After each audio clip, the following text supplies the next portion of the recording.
Halo semuanya, Shalom. Semuanya boleh on cam dong teman-teman semua yang join. Lagi kita pengen ngeliat muka kalian nih. Kan kita kan memulai mentoring hukum perdata nih. Pada on cam semua yuk yang lagi free atau lagi nggak berhalangan, boleh banget untuk nyalain kameranya dan menunjukin muka cantik dan ganteng kalian, oke? Nggak usah malu-malu, ini kita mentornya santai, nggak formal, nggak kayak di kelas-kelas dosen. Kalian boleh lakukan apapun, yang penting kalian sambil dengerin materi yang disampaikan oleh pemateri nanti. Kevin boleh on cam, Gloria, Belly, Ruth, Chelsea. Oke, thank you Kevin. Yang lain yuk, ditunggu yuk on cam semua.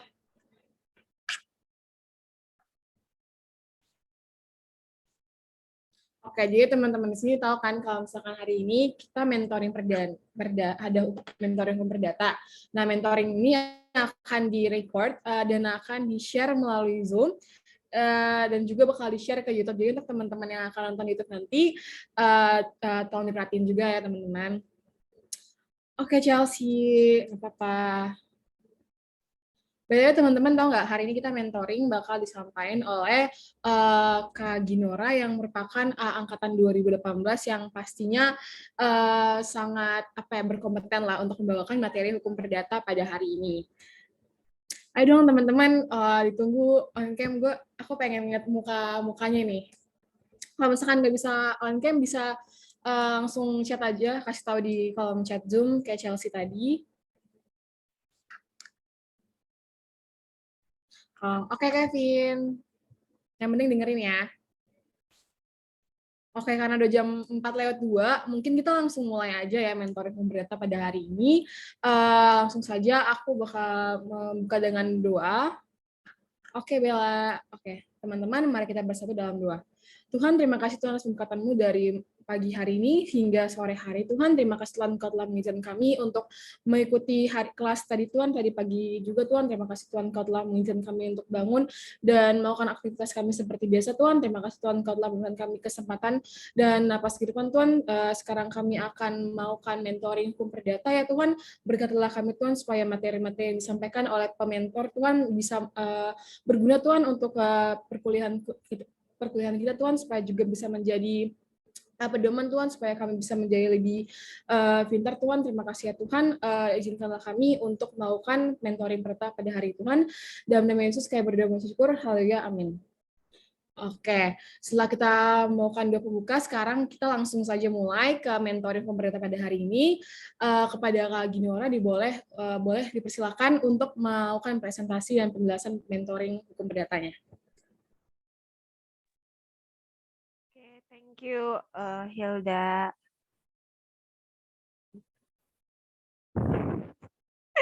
Aduh, sebelumnya perkenalkan semuanya sekali lagi. Kayak yang dibilang Hilda tadi, nama aku Ginora Sinaga, angkatan 2018. Aku di F-Unpar ngambil PK Perdata. Mungkin karena itu makanya aku dimintakan untuk jadi mentor di mentoring hukum perdata kali ini. Nah, dari Tora yang dikasih sama PMK, aku disuruh buat jelasin mengenai ruang lingkup hukum perdata. Sebelumnya, untuk teman-teman sekalian, ini maksudnya ini kan Evan ketua atau Evan ini Evan angkatan 2021. Evan aku, Kak. Oh, Evan 19. Halo, Evan. Nah, oke lanjut ya. Jadi ini kan kebetulan materi ruang lingkup hukum perdata ini sebenarnya materi dasar memang, cuman udah dipelajarin lama banget kan pas maba. Jadi mungkin aku bakalan ada lupa-lupa sesuatu juga. Jadi kalau misalnya nanti ada yang kalian masih bingung atau pengen nanya, lebih baik ditanya aja sih. Soalnya aku kadang kalau nggak ditanya bisa lupa ngasih tahu kayak gitu. Oke, langsung aja ke slide selanjutnya. Jadi mengenai ruang lingkup hukum perdata um, itu dapat dilihat dari bagaimana hukum perdata itu didefinisikan. Nah, jadi kalau misalnya hukum perdata itu dalam arti sempit itu dibilang meliputi seluruh peraturan yang ada di KUH Perdata, yaitu hukum orang, hukum benda, perikatan, dan hukum pembuktian atau daluarsa. Nah, jadi kalau misalnya hukum perdata dalam arti sempit ini hanya nengok hukum perdata itu dari buku atau kacamata KUH Perdata doang. Nah, selanjutnya itu ada juga pengertian atau hukum perdata dalam arti luas. Nah, itu menyebutkan bahwa hukum perdata itu meliputi keseluruhan peraturan yang terdapat di dalam KUH Perdata dan peraturan perundang-undangan lainnya, serta peraturan tidak tertulis. Peraturan tidak tertulis ini contohnya itu hukum adat. Nah, terus ada juga dari sisi lain mendefinisikan hukum perdata itu sebenarnya ini lebih ke kayak jenis sih, bahwa hukum perdata itu ada hukum perdata material dan hukum perdata formil. Itu bagian dari ruang lingkupnya si hukum perdata. Kalau misalnya hukum perdata material ini itu kaidah-kaidah hukum tertulis atau kaidah-kaidah hukum yang ngatur yang isinya itu aturan mengenai hak dan kewajiban perdata seseorang. Jadi sebenarnya hukum tidak tertulis kayak hukum adat juga sebenarnya tadi hukum material, tapi khusus peraturan atau hukum yang ngatur soal hak dan kewajiban perdata seseorang itu. Nah, sedangkan kalau hukum perdata formil itu lebih ke hukum acara. Hukum acara bagaimana pelaksanaan atau bagaimana cara mempertahankan hak-hak dan kewajiban perdata seseorang itu tadi. Nah, selanjutnya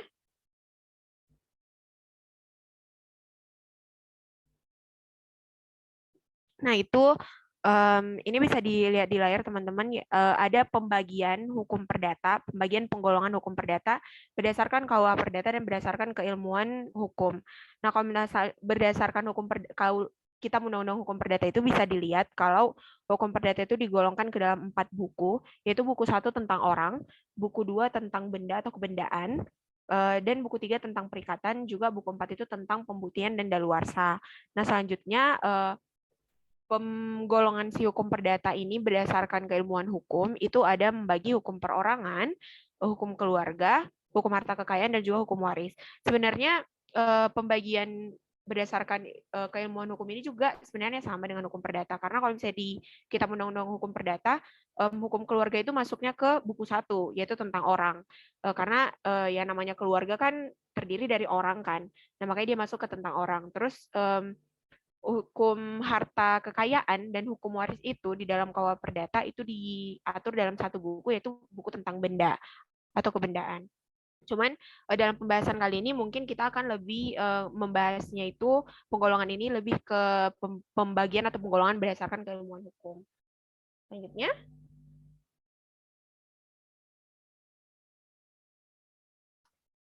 Itu yang pertama mengenai hukum orang. Nah, jadi aku ambil definisi dari Prof. R. Subekti yang menyebutkan bahwa hukum orang atau hukum perorangan merupakan peraturan tentang manusia sebagai subjek di dalam hukum, peraturan-peraturan perihal kecakapan untuk memiliki hak-hak, dan kecakapan untuk bertindak sendiri, melaksanakan hak-haknya itu, serta hal-hal yang mempengaruhi kecakapan-kecakapan itu. Nah, jadi di dalam dunia hukum ini, orang itu diartikan sebagai pembawa hak dan kewajiban. Karena itulah orang itu disebut sebagai subjek hukum di dalam keilmuan hukum. Nah, seseorang itu dapat diberlakukan atau diperlakukan sebagai subjek hukum sejak dia dilahirkan. Tapi ada pengecualian kalau anak yang belum lahir atau masih ada di dalam kandungan itu juga harus dianggap sebagai subjek hukum demi kepentingan si anak tersebut. Contohnya dalam hal pewarisan atau perwalian ketika dia belum lahir kayak gitu. Nah, tapi kalau misalnya anak itu mati sebelum lahir, walaupun tadinya sebelum dia mati di dalam kandungan itu ada warisan yang harusnya jadi hadiah, karena anak itu harus dianggap tidak pernah ada, maka si warisan tadi harus dialihkan ke ahli waris lainnya. Nah, ini juga ada di dalam KUH Perdata kan hidup setiap orang itu kan bernilai.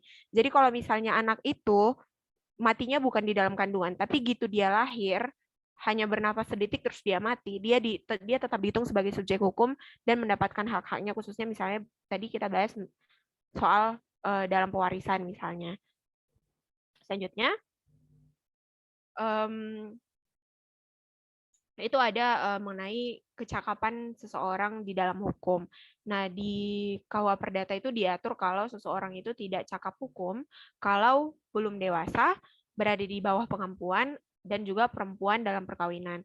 Nah, di dalam KUH Perdata ini, sebenarnya pengaturan mengenai umur berapa sih, usia berapa sih yang dewasa di Indonesia itu masih bermacam-macam. Beda pengaturannya di Undang-Undang Perdata, beda pengaturannya di Undang-Undang Perkawinan, beda pengaturannya di administrasi negara gitu kan.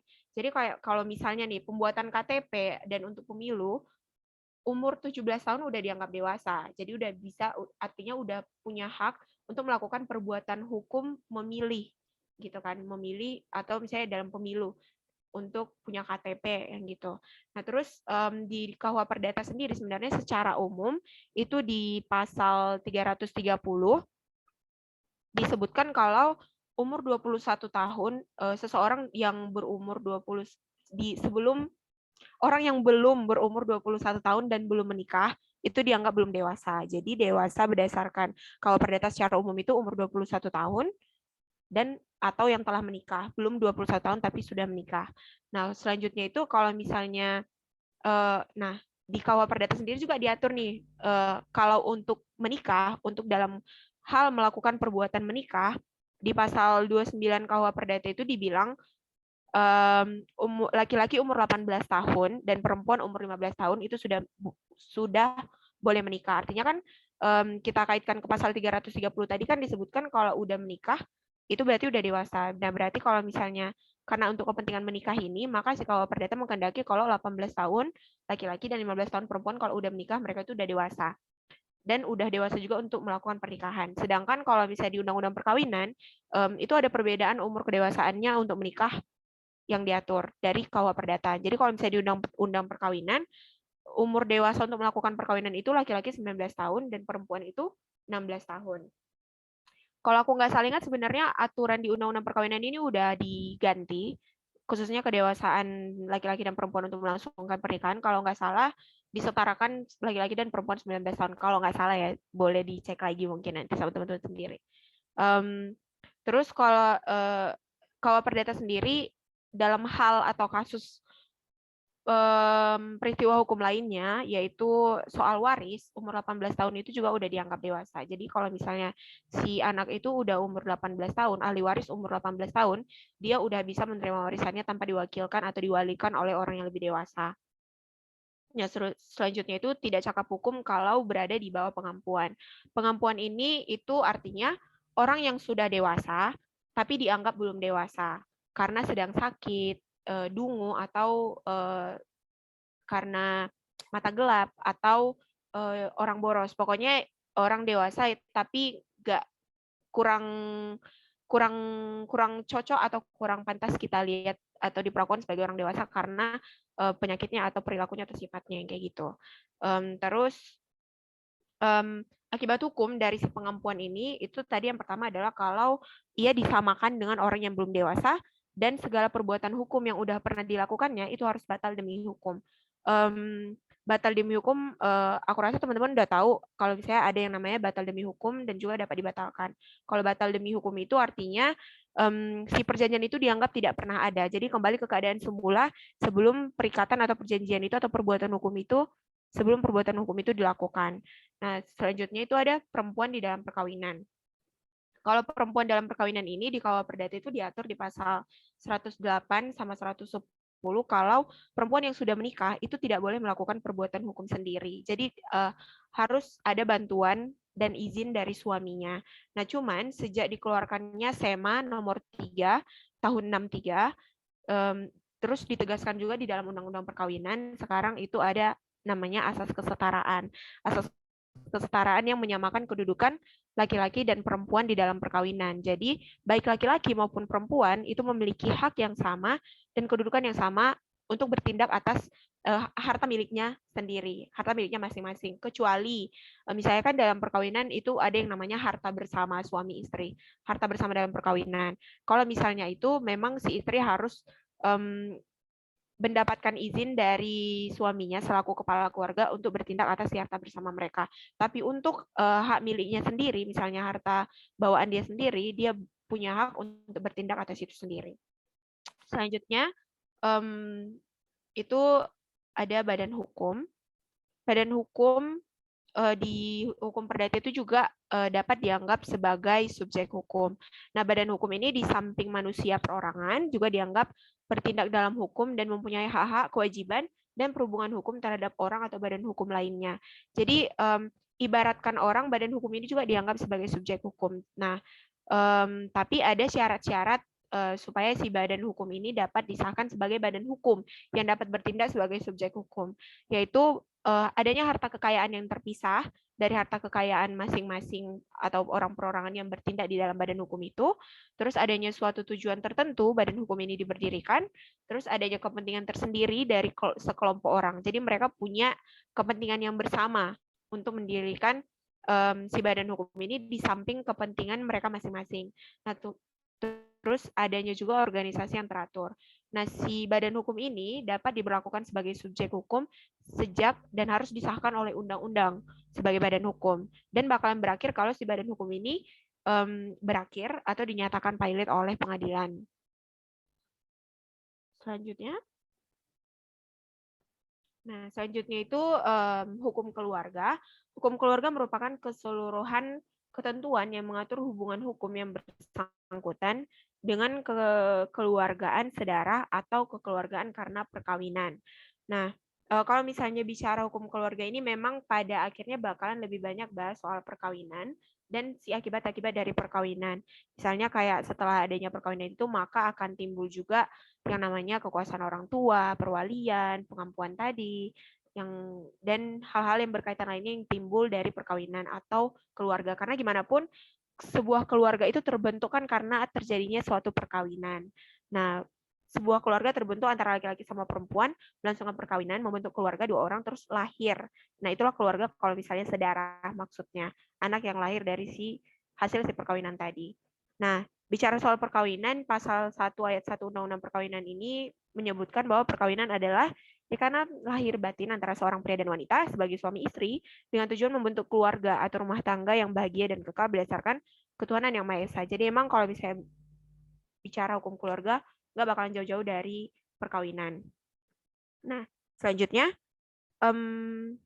pengaturan tentang perkawinan yang bakalan aku bahas di sini tuh bakalan lebih banyak atau lebih berdasar ke undang-undang perkawinan karena nggak ke hukum perdata. Sebenarnya hukum perdata juga berlaku di Indonesia, cuman pada umumnya untuk masyarakat Indonesia, apalagi untuk masyarakat Indonesia yang asli, yang berlaku sama kita itu undang-undang perkawinan. Sebenarnya ada tumpang tindih nih peraturan di dalam undang-undang perkawinan, KUH perdata, juga di hukum Islam, tapi si masing-masing perundang-undangan ini itu berlaku bagi subjeknya masing-masing. Jadi kalau misalnya KUH perdata itu kalau aku nggak salah ingat itu berlakunya untuk orang timur asing. Jadi kayak orang Tionghoa, Arab yang ada di Indonesia, yang warga negara Indonesia tapi asalnya orang Tionghoa yang gitu-gitu, itu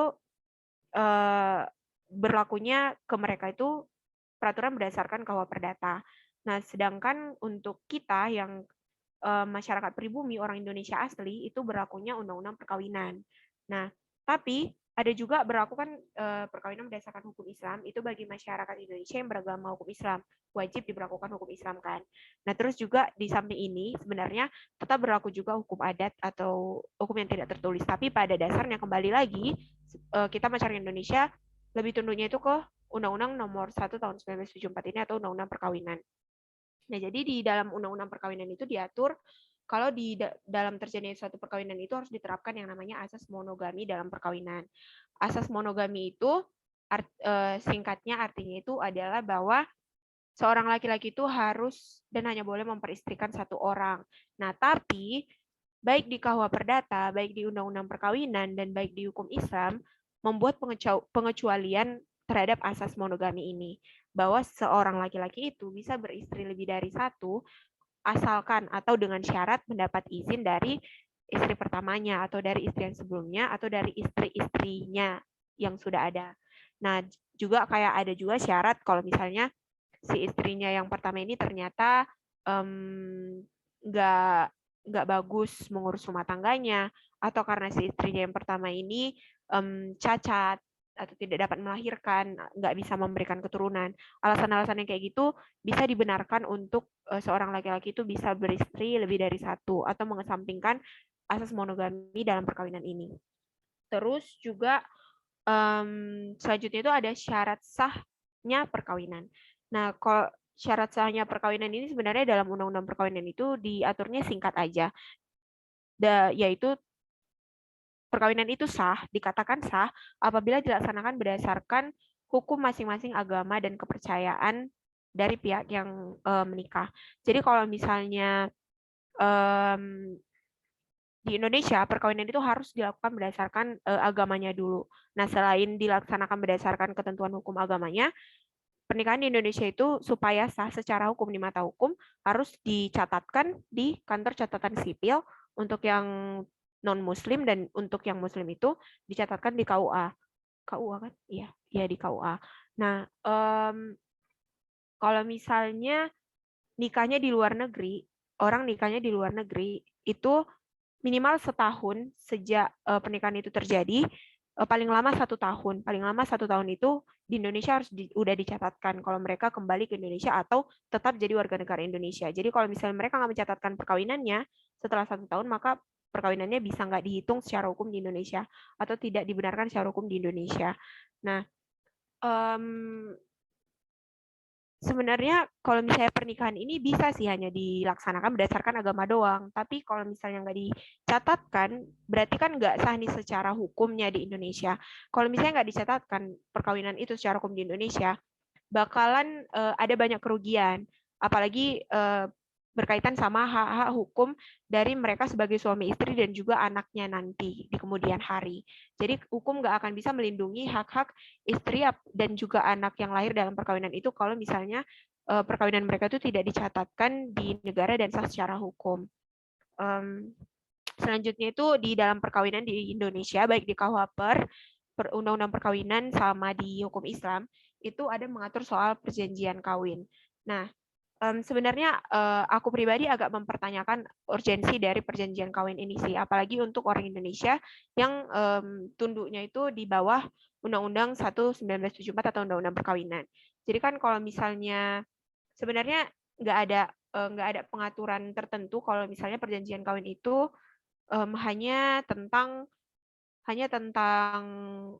harta benda perkawinan doang, nggak ada. Cuman pada umumnya orang-orang bikin perjanjian perkawinan dan yang tersebar di masyarakat umum kan kayak kalian kalau nikah nanti biar hartamu aman tetap punyamu, bikin perjanjian kawin aja kan gitu. Jadi kayak identiknya perjanjian kawin ini kalau soal harta benda perkawinan aja. Nah, kalau misalnya masyarakat itu yang orang timur asing atau orang Tionghoa dan timur asing itu yang tunduk sama KUH Perdata, memang cocok lah bikin perjanjian kawin. Karena kalau di Kitab Undang-Undang Hukum Perdata itu harta benda perkawinannya itu dianggap satu. Jadi harta yang dibawa si suami dan harta yang dibawa si istri itu menjadi satu kesatuan bulat. Jadi harta bersama di dalam perkawinan. Jadi kalau misalnya mau bikin perjanjian kawin supaya harta masing-masing itu dipisah, tetap menjadi di bawah kekuasaan masing-masing, boleh. Tapi untuk orang Indonesia sendiri yang tunduknya sama undang-undang perkawinan, buat apa bikin perjanjian kawin sementara di dalam undang-undang perkawinan kita sendiri ngatur kalau misalnya harta bawaan si istri dan harta bawaan suami itu berada di bawah kekuasaan masing-masing dan masing-masing suami istri itu bisa bertindak atas harta bawaannya masing-masing. Dan ini nanti lebih lanjut di hukum benda sih soal harta benda ini. Nanti kita lanjut. Nah, terus selanjutnya itu ada mengenai putusnya perkawinan. Putusnya perkawinan di Indonesia itu diatur itu putusnya perkawinan dapat terjadi karena satu, kematian, perceraian, dan atas putusan pengadilan. Kalau misalnya putusnya perkawinan karena kematian nggak usah dibahas lagi lah ya, karena kalau udah suaminya udah meninggal, udah mati, ya perkawinannya putus. Ya artinya si suami maupun si istri itu bisa menikah lagi, walaupun ada syarat berapa lama setelah meninggal si suami atau istri ini baru si yang masih hidup itu bisa menikah lagi. Terus ada juga karena perceraian yang ya kalau misalnya karena perceraian orang kalau misalnya pisah atau putusnya perkawinannya itu karena perceraian juga ada diatur juga di dalam undang-undang perkawinan di KUH Perdata juga diatur berapa lama dia harus sendiri, maksudnya nggak boleh nikah lagi. Itu ada aturannya kalau nggak salah 90 hari gitu, lupa, tapi itu kalau nggak salah karena perceraian. Kalau misalnya orang karena perceraian, putusnya perkawinan itu karena perceraian, apalagi perempuan, itu boleh nikah lagi setelah 90 hari. Nah, misalnya gitu, ada peraturan-peraturan kayak gitu.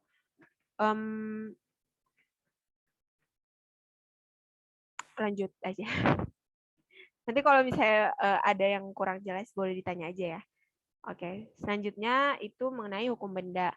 Jadi hukum benda itu merupakan keseluruhan kaidah yang mengatur apa yang diartikan dengan benda dan juga hak-hak atas benda tersebut. Nah, kalau misalnya bicara mengenai hukum benda di dalam perdata itu nggak bakalan jauh-jauh dari yang namanya pembahasan mengenai harta benda atau harta kekayaan dan juga pewarisan. Nah, mengenai benda ini, sebenarnya banyak ahli-ahli hukum di Indonesia yang mengatur pembagian benda, penggolongan benda yang di Indonesia. Cuman pada umumnya, pada dasarnya itu adalah pembagian yang paling banyak diakui, yang paling banyak ditahu oleh orang adalah benda bergerak dan benda tidak bergerak.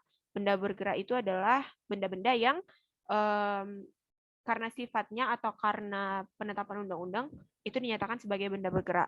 Contohnya surat-surat, kendaraan itu masuknya ke benda bergerak.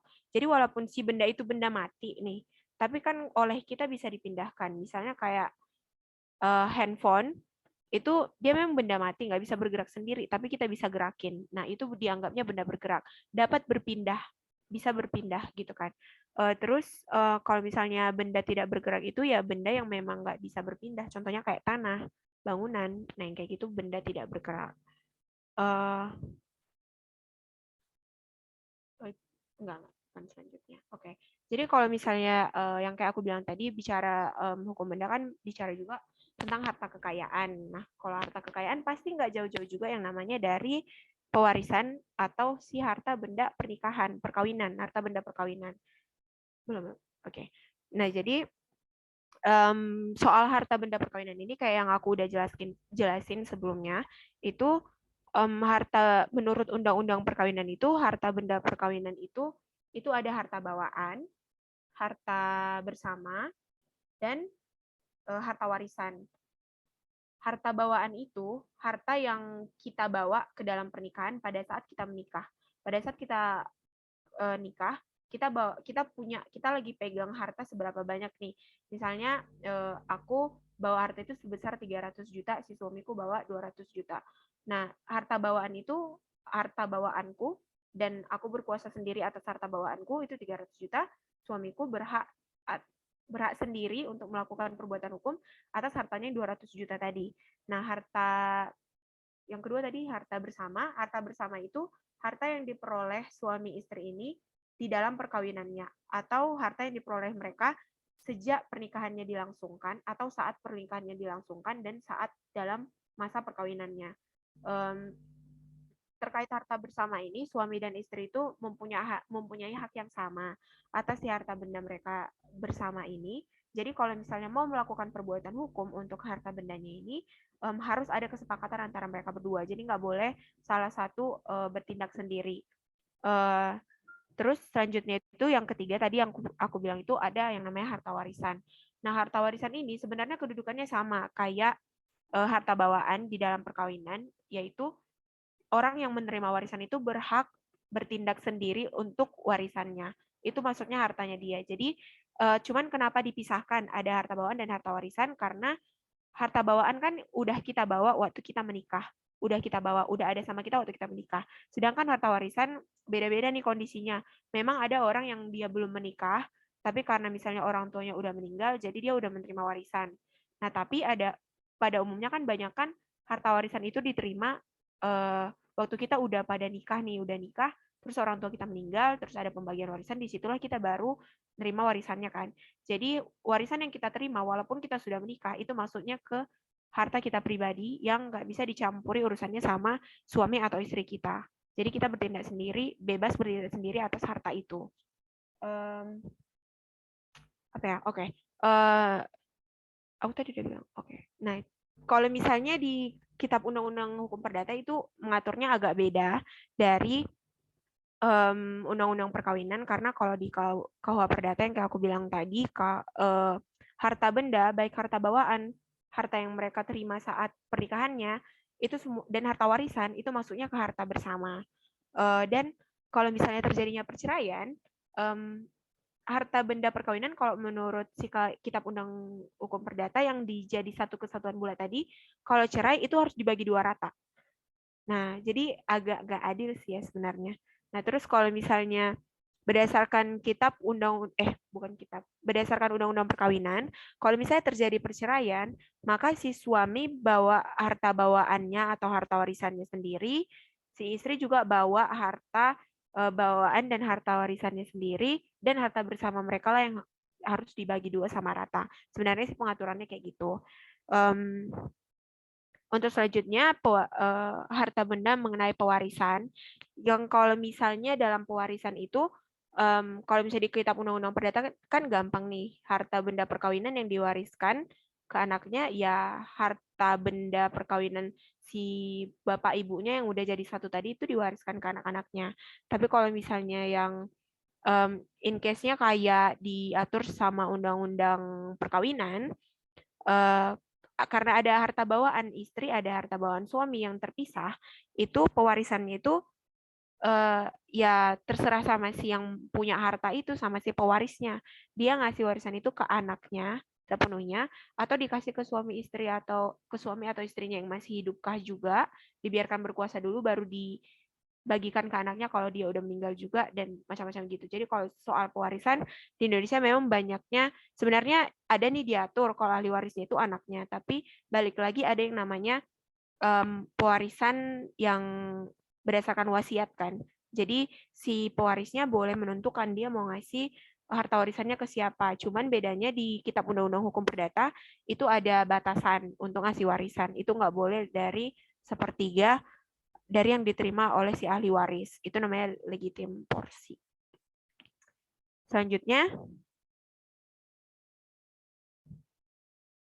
itu kita masuk ke hukum perikatan. Nah, jadi hukum perikatan itu, perikatan merupakan hubungan antara 2 pihak atau lebih, yang mana pihak yang salah satu pihak memiliki berhak untuk menuntut dan pihak yang lain itu memiliki kewajiban untuk memenuhi tuntutan pihak yang lain tadi.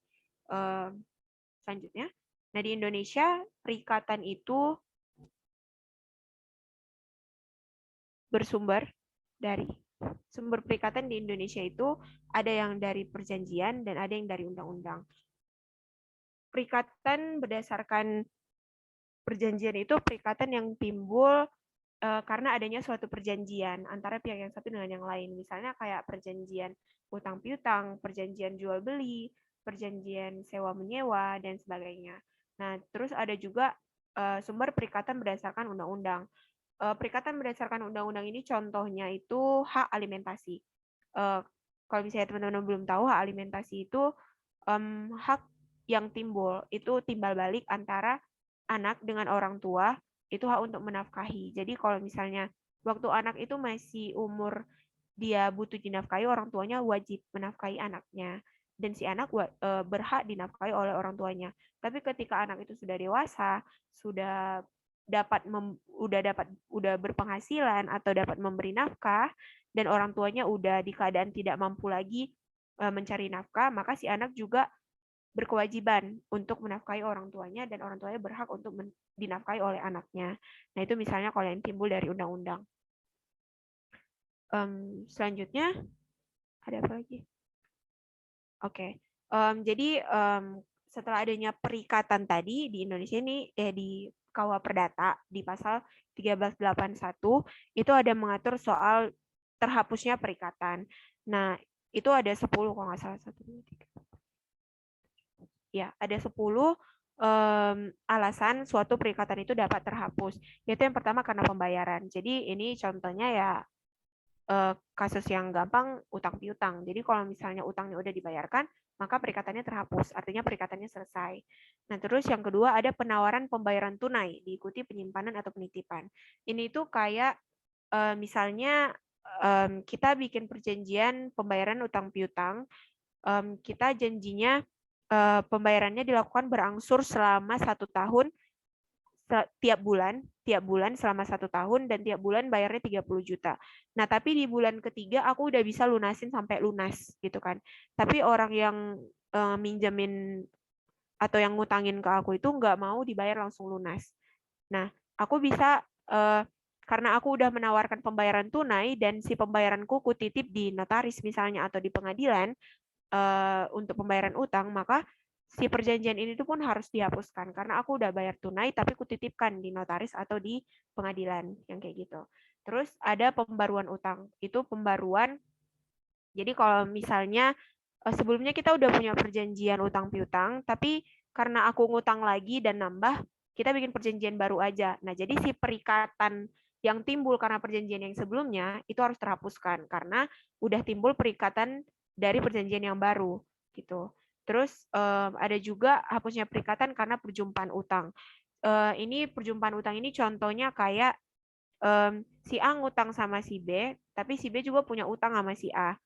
Nah, jadinya kalau misalnya itu bisa saling melunaskan, maka perjanjian utang si A sama si B yang duluan tadi ini bisa terhapus kayak gitu. Terus ada juga pencampuran utang. Pencampuran utang ini contohnya kayak si A punya utang ke si B punya utang ke si C. Jadi semuanya kan bertemu di si B kan. Kalau si B piutangin si A, tapi dia punya utang ke si C. Salah, kebalik. A berutang, enggak deh, pas deh. Maaf. Jadi kalau misalnya kayak gitu ada percampuran utang kayak gitu, ketemunya utang piutang di satu orang, nah itu bisa dianggap lunas. Tapi harus dibicara dalam artian tetap jadi bagian pembicaraan mereka masing-masing kan, kayak kan kau udah ngutang ke sini, aku udah piutang ke dia. Udahlah ya, dari situ aja lunas kayak gitu. Terus pembebasan maaf, pencampuran utang ini tadi lebih ke kayak bisa, jadi kalau karena si A punya utang ke B punya utang ke C, perikatan antara si A dengan B dan B si C itu bisa terhapus, jadinya yang terikat itu A sama C. Karena jadinya kayak si B bilang, urusan utangmu ke si A aja lah ya, gitu. Atau kayak, kalau mau bayar utangmu langsung aja ke si C gitu. Udah nggak usah sama aku lagi. Nah, perikatannya itu terputus antara si A dan si B dengan si C gitu. Karena ada pencampuran utang. Nah, terus ada pembebasan utang. Pembebasan utang ya tanpa dijelaskan gimana-gimana ya namanya pembebasan utang. Jadi kalau misalnya si A punya utang ke si B, terus si B udahlah karena ada kayak gini, udahlah nggak apa-apa lunas aja gitu. Nah, perikatan mereka atas perjanjian yang sebelumnya itu bisa terhapus juga. Nah, terus ada karena musnahnya barang yang terutang. Katakanlah misalnya contohnya menyewa kosan nih, tapi karena kosannya kebakar dan nggak ada, misalnya sebelumnya nggak ada perjanjian kalau misalnya kosan ini terbakar, berarti yang punya kosan harus mulangin duit sisa yang harusnya selama aku tinggal di situ gitu kan. Nggak ada perjanjian kayak gitu, tapi karena si kosan itu udah musnah dan nggak akan dibangun lagi, itu bisa perjanjiannya musnah, hapus. Jadi tapi dengan syarat musnahnya si barang terutang ini bukan karena kelalaian si yang punya utang. Jadi kalau misalnya si yang punya utang yang lalai, yaitu perikatannya nggak akan terhapus, justru akan timbul perikatan lainnya lagi. Istilahnya harus ganti rugi kan namanya. Jadi nggak bakalan terhapus perikatannya. Terus perikatan itu juga bisa terhapus karena batal atau adanya pembatalan. Biasa orang kalau misalnya bikin perjanjian, ini contohnya dari perjanjian ya. Kalau misalnya di dalam perjanjian itu biasanya bakalan ada syarat peraturan perjanjian ini bakalan berakhir atau bakalan batal kalau ada bla bla bla, ada gini-gini, misalnya karena si A melakukan perbuatan kayak gini gitu. Jadi kalau misalnya syarat batalnya itu enggak deh, ya. Karena batal atau salah yang aku bilang tadi itu untuk berlakunya syarat batal. Maaf ya teman-teman. Jadi kalau misalnya di perjanjian itu biasanya kan ada bikin syarat perjanjian ini bakalan batal kalau misalnya si yang berutang melakukan perbuatan begini-begini. Nah, itu bisa perikatannya terhapus kalau si syarat batal itu terjadi. Kalau batal atau pembatalan ini tadi itu misalnya kayak contohnya Misalnya orang mau nyewa kosan nih, mau nyewa ruko, katakanlah mau nyewa ruko. Jadi mereka udah bikin perjanjian sebelumnya. Nah, tapi karena satu dan lain hal mau nggak jadi nih bikin si rukonya, jadi dibatalkan, si perjanjiannya dibatalkan. Nah, itu berarti perikatannya bakalan terhapus. Ada juga misalnya batalnya itu batal atau pembatalan ini misalnya karena ternyata si yang bikin perikatan ini salah satu pihaknya itu tadi belum cakap hukum. Jadi harus batal, perjanjian itu harus batal, itu kan harus batal demi hukum. Nah, terus juga yang terakhir itu hapusnya perikatan karena lewat waktu. Ya, yang namanya perjanjian, kayak misalnya aku bilang tadi lagi contohnya itu sewa menyewa kosan. Kita perjanjiannya kan nyewa kosan ini 1 tahun, bayarnya 10 juta. Jadi kalau udah 1 tahun, ya udah perikatan sewa menyewa kosan yang 1 tahun ini hangus gitu. Lain hal kalau misalnya yang bakal mau dilanjut ya bikin perjanjian itu masuknya ke perjanjian baru lagi. Kira-kira begitu. Yang dari yang aku jelasin sih mungkin sampai di situ doang. Mungkin selanjutnya aku mending diskusi aja ke teman-teman. Siapa tahu tadi aku ada yang kayak ternyata ada yang masih kurang aku jelasin, atau teman-teman ada yang kurang ngerti, boleh tanya aja sih.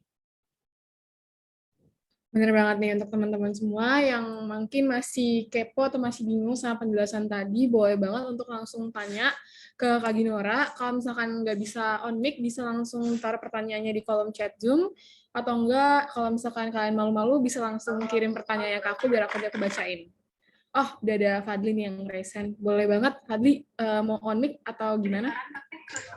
Boleh on mic. Oke. Makasih atas kesempatannya. Kak, aku izin bertanya nih.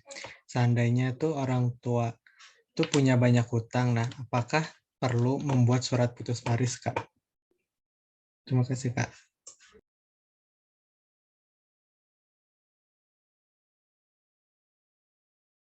Oke, thank you Fadli untuk pertanyaannya. Kira-kira Kak, kita pertanyaan mau ditampung dulu atau mau langsung jawab aja Kak? Ginora.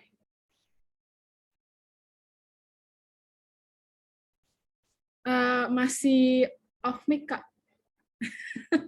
Iya. Oke, maaf. Oke. Jadi terkait pertanyaan Fadli, itu berarti kita bakalan bahas soal waris nih. Jadi waris di Indonesia itu kita ada tiga tindakan atau respon yang ahli waris boleh lakukan untuk bertindak atas warisan yang diberikan ke dia. Jadi bisa diterima seluruhnya, bisa diterima sebagian, atau tidak diterima sama sekali. Nah, jadi kalau misalnya terima seluruhnya, itu artinya baik utang maupun piutang yang diwariskan orang tua kita, yang kan kalau misalnya pewarisan di Indonesia itu bukan cuma ngewarisin apa yang orang tua kita punya, tapi utangnya pun ikut diwariskan kan. Aku lupa istilahnya apa, pokoknya utang pun ikut diwariskan. Nah, jadi dalam hal itu, kalau misalnya dia menerima warisan itu, maka dia harus bersedia juga menerima warisan utang. Jadi dia bersedia untuk membayarkan utang, sekalipun harta warisan yang berwujud yang dia terima atau materi yang dia terima langsung itu nggak lebih banyak dari utang. Misalnya utangnya nih yang lebih banyak daripada warisan yang benar-benar kita terima. Tapi kalau misalnya kita menerima si warisan itu seluruhnya, maka kita harus bersedia juga bayar utang orang tua kita tadi itu. Nah, ada juga yang namanya menerima sebagian. Respon kita itu menerima sebagian. Menerima sebagian itu hanya aku mau nerima warisan utang, tapi hanya sebanyak warisan piutang yang kuterima. Jadi kalau misalnya sama aku dikasih 300 juta, nah utang warisan yang mau kubayarkan pun cuma 300 juta aja, kayak gitu sebagian. Nah, tapi si ahli waris juga bisa menolak warisan. Jadi tanpa dibikin surat perjanjian penolakan pun kita bisa menolak. Undang-undang membolehkan si ahli waris menolak warisan yang dikasih ke dia. Kira-kira gitu. Udah cukup menjawab tadi? Oke, Kak. Berarti kalau begitu bisa menolak, tapi juga nggak perlu ke pengadilan gitu ya, bisa langsung aja. Iya. Tapi kalau misalnya menolak warisan itu, kalau misalnya kita menolak karena kita nggak mau dikasih warisan utang, ya warisan yang berupa harta benda yang ada itu pun nggak bisa kita terima. Jadi kalau misalnya menolak itu harus seluruhnya.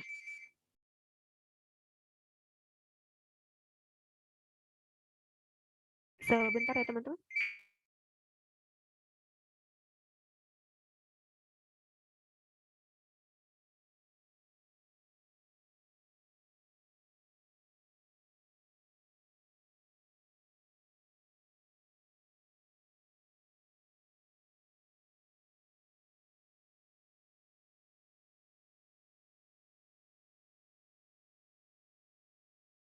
Oke, tadi udah sampai mana? Udah ya?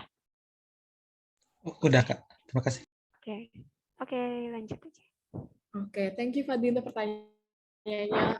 Selanjutnya ada Chelsea yang udah raise hand. Chelsea boleh untuk mengeluarkan pertanyaannya, mau on mic atau mengeluarkan pertanyaan di kolom chat.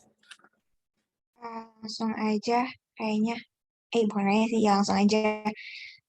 Halo Kak, thank you banget buat tadi materinya. Aku mau nanya sih Kak, kalau misalnya perjanjian perkawinan yang ada di luar negeri, yang dibuatnya di luar negeri itu bisa diberlakukan di Indonesia juga atau enggak ya Kak? Thank you. Oke, berarti ini udah, kalau misalnya perjanjian perkawinan yang dibuat di luar negeri, boleh mau diberlakukan ke Indonesia, tapi itu yang setahu aku, kalau misalnya perjanjian yang dibuat di luar Indonesia atau berdasarkan atau nggak berdasar pada peraturan Indonesia, untuk diberlakukan ke Indonesia itu harus ada putusan dari pengadilan. Kalau itu bisa berlaku di Indonesia, dan syaratnya pun berarti harus sesuai dengan hukum yang ada di Indonesia. Gitu sih yang aku tahu kalau misalnya tentang pemberlakuan perjanjian ataupun keputusan-keputusan yang disepakati di luar Indonesia gitu. Kalau misalnya disepakatinya tidak berdasarkan hukum Indonesia. Kalau mau dibawa ke Indonesia harus ditinjau sama pengadilan masih sesuai nggak sama hukumnya Indonesia, dan kalau misalnya masih sesuai dan boleh diberlakukan dan ditetapkanlah sama pengadilan kalau itu boleh berlaku. Sepanjang yang aku tahu sih kayak gitu.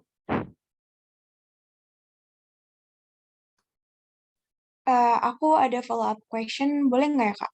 Boleh. Jadi misalnya kayak gini Kak, ada warga negara asing, dia melakukan pernikahan sesama jenis di luar negeri, terus habis itu misalnya mereka ada pekerjaan yang harus di Indonesia dan mereka akhirnya jadi warga negara Indonesia. Itu kan biasanya harus ada bikin kartu keluarga ya Kak. Nah, sedangkan kalau di Indonesia itu kan pernikahan sama jenis masih belum bisa gitu kan Kak. Nah, itu kira-kira mereka bisa bikin kartu keluarganya juga atau enggak Kak? Tapi mereka udah jadi warga negara Indonesia gitu. Sebenarnya kalau misalnya mereka udah jadi warga negara Indonesia agak jadi pertanyaan juga sih. Kalau misalnya mereka mau bikin kartu keluarga, mungkin kalau misalnya mereka yang tadinya sebentar, mereka waktu nikah di luar negeri ini statusnya mereka warga negara Indonesia atau pindah warga negara nih? Statusnya pas nikah di luar negeri itu mereka warga negara luar gitu Kak. Hmm. Jadi Sepanjang bukan warga negara Indonesianya. oke. Sudah nikah baru jadi warga negara. Kalau misalnya itu berarti lebih ke administratif. Pertanyaannya ntar jadi ke administratifnya ya. Karena kalau misalnya pernikahan di Indonesia kan tidak membenarkan nih perkawinan sesama jenis. Jadi kalau misalnya mereka mau jadi warga Indonesia dengan status sudah menikah, biasanya bakalan kalau misalnya pasangannya ternyata sesama jenis, biasanya ditolak sih di Indonesia karena udah sangat tidak sesuai sama hukumnya Indonesia, karena perkawinan di Indonesia itu ikatan lahir batin antara laki-laki dan perempuan kayak gitu. Jadi kalau misalnya mau dibawa ke Indonesia, kalau misalnya mereka pindahnya ke Indonesia dengan statusnya dibilangnya belum menikah, mungkin boleh-boleh aja. Tapi kalau untuk mendaftarkan pernikahannya di Indonesia itu pasti nggak bisa karena udah nggak sesuai banget sama peraturan yang ada di Indonesia. Gitu. Oke, thank you Kak. Oke. Oke, thank you Acia untuk pertanyaannya. Ada nih Kak pertanyaan dari Fatia. Dia lagi nggak bisa on mic, jadi dia kirim pertanyaannya ke aku. Pertanyaan tentang kriteria cakap hukum. Dia tuh masih bingung Kak. Tadi kan Kakak jelasin kan kriteria cakap hukum itu yang ada perempuan yang di bawah istri yang di bawah naungan suami. Nah itu maksudnya kenapa istri itu tidak cakap hukum karena dia di bawah suami? Maksudnya kayak istrinya itu bisa melakukan perbuatan hukum apa aja dan kenapa di situ dibilang kriteria apa tadi? Aduh aku lupa. Kak bisa share PPT tadi nggak? Tadi dia nanya lagi yang slide tentang kriteria cakap hukum, Pak. Tadi aku nggak masukin ke PPT kalau soal yang perempuan. Tapi yang tentang istri yang sebelumnya. Nah, ini perempuan dalam perkawinan yang tadi Kak. Nah, dia tuh nanya untuk seseorang yang tidak cakap hukum perempuan dalam perkawinan. Nah, itu bisa jelasin nggak detailnya kenapa perempuan dalam perkawinan itu tidak cakap hukum dan kenapa dibuat gitu, Kak?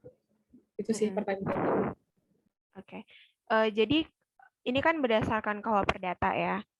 Kan perempuan di dalam perkawinan. Jadi karena perempuan di dalam perkawinan ini kan kalau misalnya KUHP Perdata itu ngaturnya itu laki-laki yang dalam suatu perkawinan dia kepala keluarga, dia yang mengatur keluarga, dia yang punya hak untuk ini keluarga, maka istrinya itu dianggap tidak cakap hukum. Aku lupa pasal berapa perempuan yang sudah menikah itu dianggap tidak cakap hukum dan menjadi di bawah kekuasaan suaminya untuk melakukan perbuatan hukum. Nah kayak gitu. Cuman kayak yang udah aku jelasin tadi, karena sebenarnya pasal ini diberlakukan di Indonesia, apalagi sering berkembangnya zaman itu udah kayak kurang nggak sesuai lagi lah kayak gitu kan. Makanya ada keluar SEMA nomor 3 tahun 63. Dan di dalam Undang-Undang 1 tahun 74 itu di Undang-Undang Perkawinan juga ditegaskan kalau perempuan yang dalam perkawinan juga dapat bertindak atau melakukan perbuatan hukum.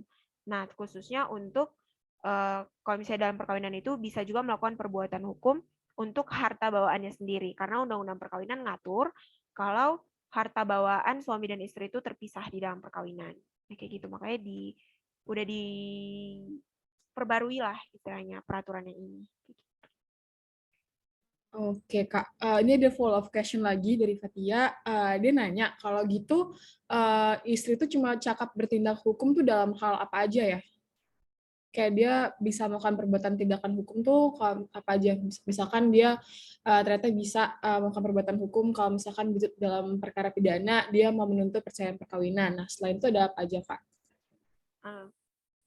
Yang nggak ada, karena diaturnya tidak boleh melakukan perbuatan, bukan tidak boleh, maksudnya tidak cakap melakukan perbuatan hukum apapun. Jadi kalau dia mau melakukan perbuatan hukum apapun, itu harus atas bantuan suaminya atau atas izin suaminya. Jadi ketika dia mau menghadap pengadilan pun, dia harus didampingi sama suaminya, kayak gitu. Nah, kecuali misalnya yang hal perceraian tadi ya, kayak gitu. Karena alasan-alasan tertentu yang diatur kenapa sih perempuan mau mengajukan perceraian. Gitu Kak, oke. Cuman itu udah nggak berlaku lagi. Apalagi kita yang masyarakat pribumi diaturnya sama undang-undang perkawinan, bukan KUHP Perdata lagi. Gitu. Oke Kak, dari Fatianya udah cukup.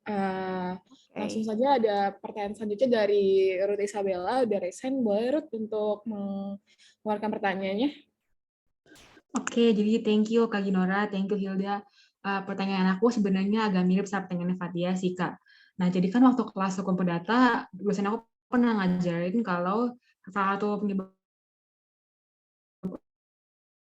orang dicakap bikin diri tidak cakap hukum Kak. Jadi apakah dia tidak bisa dianggap tanggung jawab atau gimana ya? Iya sih, sepemahaman aku kalau misalnya yang dianggap pilot itu karena dia punya utang kebanyakan tadi itu yang orang di bawah pengampuan, dia masuknya ke bawah pengampuan. Kalau misalnya orang yang pilot ini, dia masuknya ke bawah pengampuan. Karena kan orang pengampuan tadi orang dewasa yang dianggap belum dewasa karena sakit, dungu, karena mata gelap, atau karena orang boros. Jadi mungkin yang kalau misalnya yang pilot itu kan karena dia punya utang dan dia udah nggak mampu lagi bayar kan. Kayak gitu. Jadi dia dianggap nggak mampu lagi, jadi dia harus diampukan gitu. Karena kepailitannya itu. Jadi kalau aku pahamin, boleh dikoreksi ya Kak, kalau salah pahamnya, dia nggak dianggap cakap hukum untuk bikin perikatan lagi, biar dia nggak nambah hutang yang bisa bayar itu ya.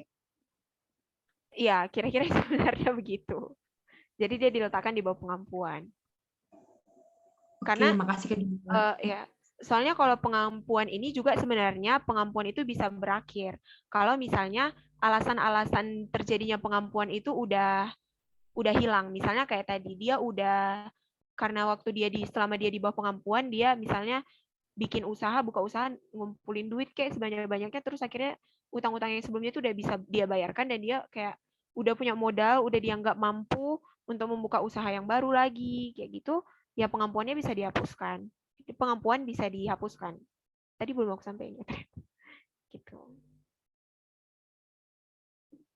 Ada lagi? Oke, makasih Kak. Oke, thank you Ruth untuk pertanyaannya.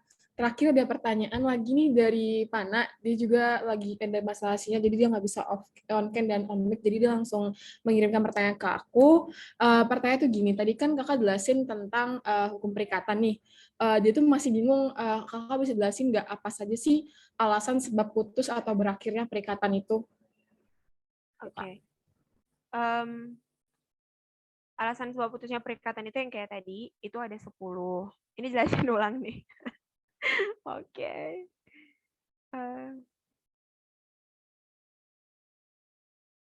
Nah, yang paling akhir ya, kalau nggak salah ya. Nah, hapusnya perikatan itu diatur di pasal 1381 KUH Perdata. Hapusnya perikatan itu yang pertama karena pembayaran. Jadi ini mungkin lebih ke perikatan karena perjanjian ya. Karena kalau misalnya perikatan karena undang-undang itu misalnya kayak tadi hubungan antara orang tua dan anaknya, hak alimentasi antara orang tua dan anak itu kalau misalnya soal hapusnya perikatan mereka itu juga harus berdasarkan ketetapan undang-undang atau pengadilan juga. Putusan pengadilan berdasarkan undang-undang. Jadi karena hubungan mereka itu timbulnya dari undang-undang, mau putusnya pun berdasarkan undang-undang. Jadi hapusnya perikatan yang di dalam pasal 1381 KUH Perdata ini lebih ke yang perjanjian. Nah, makanya yang pertama itu karena pembayaran. Jadi kalau misalnya antara si pihak yang berutang dengan yang berpiutang, kalau misalnya si yang berutang udah membayarkan utangnya, ya perikatannya selesai dong, karena udah dibayar nih. Mau apa lagi gitu? Apalagi yang mengikat antara satu orang dan yang lain ini, kalau misalnya perjanjian mereka tadi udah selesai karena utangnya udah dibayarkan. Nah, terus penawaran pembayaran tunai diikuti penyimpanan atau penitipan. Ini sebenarnya sama kayak pembayaran, cuman dalam kasus kalau si yang ngasih utang itu nggak mau nerima utang si yang berutang ini dibayar langsung semua gitu. Misalnya karena dia kayak nanti kalau dibayar langsung aku takut boros jadi kayak nggak punya duit misalnya gitu. Aku maunya biarlah dia bayar per bulan gitu kan. Nah jadi tapi karena si yang berutang ini udah menawarkan pembayaran tunai, kalau misalnya si yang berpiutang ini nolak, nah itu biasanya pembayarannya jadinya dititipkan di notaris atau di pengadilan. Jadi kalau misalnya si yang punya utang ini udah nitipkan pembayaran utang dia tadi ini ke notarisnya atau ke pengadilan ini, ya maka perikatan antara mereka itu pun selesai. Jadi urusan si yang berutang untuk menerima bayaran atas utang si kawannya itu tadi itu jadinya ke pengadilan atau ke notaris. Jadi dia nerimanya dari notaris atau pengadilan tadi karena si yang berutang tadi udah selesai gitu. Perikatan mereka atas perjanjian itu udah selesai karena dia udah ngelunasin tapi lewat titipan kayak gitu. Terus ada pembaruan utang. Misalnya si A sama si B ada perjanjian utang piutang, terus si A ini mau ngutang lagi. Tapi yang utang yang tadi ini belum lunas, belum selesai. Perjanjian atas utang yang tadi ini belum selesai. Nah, tapi karena mau ada utang lagi, jadi kan harus diperbaruin lah perjanjian utang piutangnya. Tapi karena udah adanya perjanjian yang baru, maka perjanjian yang lama itu bakalan terhapus. Perikatan atas perjanjian yang lama itu maka harus terhapus karena udah ada yang baru, gitu kan. Terus perjumpaan utang. Perjumpaan utang ini kalau si A tadi ngutang nih sama si B. Tapi sebelum ini lunas, si B mau ngutang nih ke si A lewat nggak tahu lah lewat apa gitu kan. Pokoknya si A sama si B ini sama-sama punya utang, dan utang antara mereka ini bisa saling melunaskan, saling meniadakan utang di antara mereka itu, maka perikatannya pun akan berakhir. Kayak gitu. Nah, terus ada perjumpaan utang, udah ya perjumpaan utang, pencampuran utang. Pencampuran utang itu si A punya utang ke si B punya utang ke si C. Udah. Terus abis itu perikatan antara si A sama si B dan perikatan antara si B dengan si C itu bisa terputus. Karena si B bisa mengalihkan utang dia ke si C tadi biar si A aja yang bayar. Kan si A punya utang nih ke si B. Ya udah utangnya si A itu kalau dia mau bayar langsung ke si C aja lah kayak gitu. Jadi karena putusnya perikatan si A sama si C dari si B, jadinya yang punya perikatan itu antara si A sama si C kayak gitu. Itulah karena percampuran utang. Itu. Jadi perikatan si B dengan A dan C itu terputus gitu. Terus ada pembebasan utang. Pembebasan utang ya ini udah kayak bahasa sederhana ya utangnya dibebaskan. Jadi perikatannya pun perjanjian utang piutang mereka pun karena si yang berpiutang telah membebaskan si yang berutang dari kewajibannya untuk membayar utangnya, ya maka perikatannya pun berakhir kayak gitu. Misalnya temen aku ngutang nih ke aku 30 juta, terus kita bikin perjanjian. Tapi dia belum lunasin, terus aku dapat rezeki yang banyak banget nih, lebih dari 30 juta dari mana-mana, terus aku kayak ya udahlah biarlah utangnya si temanku itu udahlah nggak apa-apa, udah anggap lunas aja lah, nah gitu. Jadi dia aku bebaskan. Atas pembebasanku itu maka perikatan kami dari perjanjian utang piutang itu pun maka berakhir. Terus karena musnahnya barang yang terutang. Jadi kalau misalnya ini dalam hal sewa menyewa ya, dibilang musnahnya barang yang terutang. Jadi katakanlah menyewa barang. Jadi kalau barang yang disewa ini musnah atau tiada, tapi bukan karena kelalaian si yang berutang, jadi si perikatannya itu bisa terhapus. Misalnya kayak yang aku bilang tadi, sewa menyewa mobil lah, bilang mobil lah ya, mobil. Nah terus si A nyewa mobilnya si B. Terus terjadi kecelakaan, tapi bukan karena salahnya si B. Misalnya dia udah hati-hati nih di jalan, tapi ada orang yang ugal-ugalan, yang gila-gilaan ugal-ugalannya menyebabkan kecelakaan itu. Berarti kan bukan salahnya si B nih. Udah kan? Nah, tapi karena udah si mobil itu udah dianggap musnah karena hancurnya sehancur-hancurnya yang kayak udah nggak bisa diharapkan lagi untuk diperbaiki bahkan misalnya. Nah, maka perikatan atau perjanjian sewa menyewa mereka tadi itu bisa terhapus. Bisa perikatannya bisa berakhir atau terhapus karena si mobil tadi itu udah musnah. Tapi bukan karena kelalaian. Tapi dalam hal kalau misalnya mobil itu musnah karena kelalaiannya si B yang nyewa mobil, ya harus ganti rugi dong. Maka perikatannya itu bukannya dibilang terhapus, tapi mungkin lebih ke pembaruan perjanjian karena harus ada ganti rugi. Tapi kalau misalnya di dalam perjanjian sebelumnya pun ada peraturan soal ganti rugi, ya bukan menimbulkan perikatan yang baru lagi, tapi ya si yang berutang atau si yang nyewa mobil ini tadi dengan si yang menyewakan ya tetap ada perikatan itu, tapi perikatannya udah lebih ke kayak tinggal konsekuensi si yang nyewa ini harus ganti rugi gitu. Terus batal atau pembatalan. Batal atau pembatalan misalnya si yang berjanji ini atau yang terikat ini ternyata salah satunya ini ada yang belum cakap hukum. Misalnya ternyata dia berada di bawah pengampuan, tapi karena ketidaktahuan si pihak yang lain, dia nggak tahu kalau si kawan dia yang bikin perjanjian ini di bawah pengampuan nih, misalnya gitu kan. Nah tapi terus akhirnya kayak ternyata dia setelah beberapa hari kemudian tahu kalau misalnya si teman dia membuat perjanjian ini tuh ternyata di bawah pengampuan, maka si perjanjian yang mereka buat atau perikatan yang timbul atas mereka karena perjanjian itu tadi bisa terhapus karena perjanjian itu harus dibatalkan, batal demi hukum gitu, karena si salah satu pihaknya ternyata tidak cakap hukum karena berada di bawah pengampuan, misalnya gitu. Terus berlakunya syarat batal di perjanjian itu biasanya di pasal berapa gitu aku lupa, pasti ada syarat batal. Misalnya perjanjian ini dapat dibatalkan kalau terjadi ini. Kalau kalau si kreditur gini atau kalau si debitur gini gitu kan. Nah, jadi kalau misalnya si syarat yang mereka buat itu terjadi, maka perjanjian itu ya terhapus sesuai yang mereka perjanjikan di dalam perjanjian itu, sesuai yang mereka sepakati di dalam perjanjian itu. Terus yang terakhir, karena lewat waktu.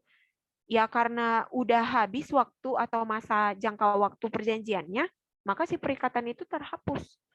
Gitu. Jadi kayak aku sama yang punya kosan ada perikatan sewa menyewa selama 1 tahun, bayar 10 juta per tahun, ya setelah 1 tahun ya perikatannya terhapus karena udah selesai. Ya lain hal kalau misalnya bakalan diperpanjang kayak gitu. Masih ada yang kurang lagi? Oke, thank you Kak untuk penjelasan ulangnya. Kak, pokoknya dibilang dia udah paham tadi, soalnya dia masih agak bingung. Oke, kita next ke pertanyaan terakhir nih Kak. Pertanyaan terakhir tuh dari aku. Jujur, ini materi dibawa kemarin pas kelas hukum perdata. Aku tuh masih bingung sebenarnya. Cara termudah untuk bedain gadai sama hipotek itu apa sih Kak? Itu. Oh my God. Aku suka ketukar gitu Kak. Itu sih Gadai pertanyaan. Aku sebenarnya agak kurang paham juga sih gadai hipotek. Aku ini mungkin kalau gadai sama hipotek kan lebih memang perdata, tapi lebih maksudnya ada ekonominya gitu kan. Jadi aku agak kurang paham. Karena aku juga SMA-nya bukan anak IPS, guys, BTW.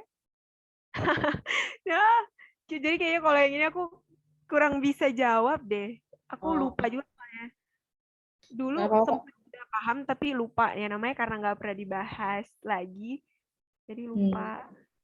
Sorry, Hilda. Banget Kak, santai banget. Oke, karena oh banget Kak. Berarti pertanyaan dari Pana merupakan pertanyaan penutup dari sesi mentoring hukum perdata kita pada hari ini. Sebelum acara mentoring perdata ditutup, aku mau ngucapin terima kasih banyak kepada Kak Ginora yang sudah meluangkan waktu dan juga waktu untuk meluangkan menjadi pementor di mentoring hukum perdata pada hari ini. Terima kasih banyak untuk segala ilmu-ilmu yang udah di-share ke kita semua. Semoga ilmunya bisa bermanfaat dan juga berguna untuk kita ke depannya untuk di materi hukum perdata. Dan juga aku juga mau memberitahu kalau misalkan minggu depan kita akan melaksanakan mentoring hukum tata negara. Jadi jangan lupa untuk teman-teman semua join mentoring karena yang pastinya pementor kita sampai mentor yang sangat ahli dan juga berkompeten di bidangnya juga. Oleh karena itu, karena udah menunjukkan waktu pukul 5:08, kita tutup aja mentoring hukum perdata pada hari ini. Langsung saja kita berdoa ya. Mari kita berdoa. Tuhan, terima kasih Tuhan atas pembuatan-Mu dari siang hingga sore hari. Tuhan, terima kasih Tuhan Kau telah mengizinkan kami untuk melakukan mentoring hukum perdata pada hari ini yang dibawakan oleh pementor kami yaitu Kak Ginora. Berkatlah pementor kami Tuhan, semoga dia diberkati Tuhan dalam melakukan kegiatan-kegiatan Tuhan. Terima kasih juga Tuhan karena Kau telah mengizinkan kami untuk melakukan mentoring ini Tuhan dengan lancar tanpa suatu kendala ataupun masalah Tuhan. Semoga materi yang dibawakan oleh Kak Ginora tadi bisa menjadi ilmu dan pedoman bagi kami Tuhan yang mengikuti mentoring pada hari ini supaya kami bisa melakukan tugas kami dan tanggung jawab kami sebagai mahasiswa Tuhan dan juga melakukan tugas kami di mata kuliah hukum perdata lebih baik lagi Tuhan. Terima kasih ya Tuhan. Dalam nama Yesus kami berdoa bersyukur. Haleluya. Amin.